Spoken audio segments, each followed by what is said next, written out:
আসসালামুআলাইকুম। যে যেখান থেকে দেখছেন আশা করি সকলেই ভালো আছেন। আজকে আমি আপনাদের সাথে কোনো রকম রান্নার ভিডিও শেয়ার করছি না। আজকের ভিডিওটি অন্যরকম একটি ভিডিও। আজকে আমার মনটা খুবই ভালো, কারণ আজকে আমি আমার পছন্দের মাছ কিনে এনেছি।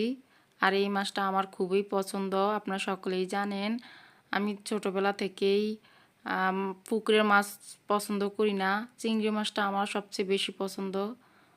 অনলাইনে আমার সাথে একটা ঘটনা ঘটেছিল, এই চিংড়ি মাছ নিয়ে অলরেডি আমি আপনাদের সাথে শেয়ার করেছি।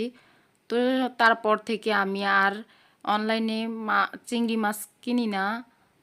তো এগুলা আমি আমাদের এক্সাম শেষ হওয়ার পর লোকালে গিয়ে এই মাছটা কিনে নিয়ে এসেছি। দেখতেই পাচ্ছেন চিংড়ি মাছগুলো বড় বড় এবং কতটা ফ্রেশ। তো ছোটোবেলা থেকে আমার আম্মু এই চিংড়ি মাছ দিয়ে অনেক ধরনের রেসিপি রান্না করতো। তো তার মধ্যে আমার কচুলতি দিয়ে চিংড়ি মাছটা খুবই ভালো লাগতো।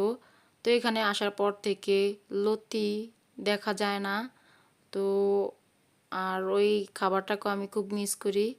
আপনারা কমেন্ট করে জানাবেন এই চিংড়ি মাছ দিয়ে কী কী ধরনের রেসিপি হতে পারে। তো আজকে এই পর্যন্তই।